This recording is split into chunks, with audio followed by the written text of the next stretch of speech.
90 से 95% लोग जिनके पास मोबाइल फ़ोन्स हैं, वो गेम्स खेलते हैं। 300 प्लस गेमिंग स्टूडियोज हैं पाकिस्तान में। गेमिंग इंडस्ट्री जो है, वो मूवीज़ इंडस्ट्री को सरपास कर चुकी है। गेमिंग इंडस्ट्री का सालाना रेवेन्यू पाकिस्तान से जनरेट हो रहा है $500 मिलियन है।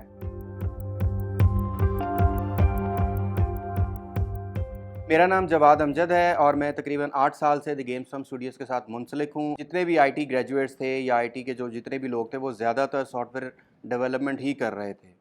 लेकिन उस टाइम पे क्योंकि हमने इस चीज़ को देखा कि गेमिंग या गेम डेवलपमेंट अगली आने वाली फ्यूचर की चीज़ है और इसमें बहुत ज़्यादा पोटेंशियल हमें नज़र आया। पाकिस्तान जो है टॉप 10 ममालिक में आ रहा है in terms of the gaming revenues, जो कि प्रोडक्ट बेस्ड इकॉनमी के ऊपर काम कर रहे हैं।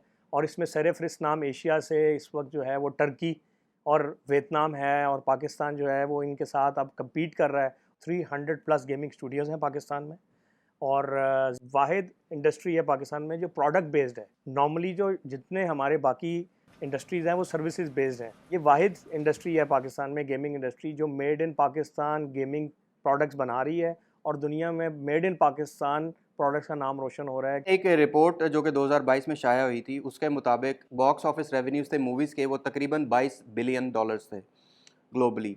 जबकि गेमिंग के रेवेन्यूज़ जो थे 2022 में 100 बिलियन के करीब थे, और अब जो है वो 100 बिलियन से भी क्रॉस हो चुके हैं। तकरीबन $184 बिलियन तक गेमिंग के ओवरऑल ग्लोबल रेवेन्यूज़ जा चुके हैं, जो कि मूवीज़ इंडस्ट्री से बहुत आगे हैं। ओवरऑल पाकिस्तान में 300 जो स्टूडियोज़ हैं, उन्होंने इस वक्त कलेक्टिवली जो दुनिया में डाउनलोड हुआ है, it's more than 10 billion download, जो कि जहाँ पर ये गेम्स खेली गई। और उसके साथ अराउंड 3000 जो गेम्स हैं वो पाकिस्तान से बनी, और उसमें से ऑलमोस्ट 200 प्लस गेम्स जो हैं वो सक्सेसफुल हुई, जो कि 100 मिलियन इंस्टॉल्स तक गई हैं। लेटेस्ट अदाद शुमार के मुताबिक इस वक्त गेमिंग इंडस्ट्री का सालाना रेवेन्यू पाकिस्तान से जनरेट हो रहा है $500 मिलियन है, और ये हर साल 30% कैगर के साथ बढ़ रहा है। सो अगर आप मूवीज़, म्यूज़िक और टेलीविज़न को कंबाइन करें, तो इनके revenues is less than overall gaming revenues. तो ये एक बहुत बड़ी मोटिवेशन है हमारी आगे आने वाली जनरेशन के लिए कि वो एक ऑब्वियसली गेम बनाएं और उसको पब्लिश करें और उससे रेवेन्यूज़ कमाएं और अपना एक कैरियर भी बनाएं और अपने मुल्क की इकॉनमी में भी उसमें जो है ना पार्ट प्ले करें। गेमिंग इंडस्ट्री में ना सिर्फ आपको आईटी डेवलपर्स नहीं चाहिए, इसमें आपको साइकोलॉजिस्ट चाहिए, इसमें आपको साइंटिस्ट चाहिए, इसमें आपको डाटा के लोग चाहिए, इसमें आपको एक्विजिशन के लोग चाहिए, पब्लिशिंग के लोग चाहिए, मोनेटाइजेशन के लोग चाहिए, आर्टिस्ट चाहिए, ग्राफिक डिज़ाइनर चाहिए, क्रिएटिव मार्केटिंग के लोग चाहिए, और एक पूरी फील्ड जो मैनेजमेंट और मार्केटिंग साइड की है वो रिक्वायर्ड है। सो ये बहुत से इंडस्ट्रीज़ को, या बहुत से जो लोग डिफरेंट सेक्टर्स में अपनी तालीम ले चुके हैं, उनको एक सुनहरी मौका है कि वो इस इंडस्ट्री में स्विच करें।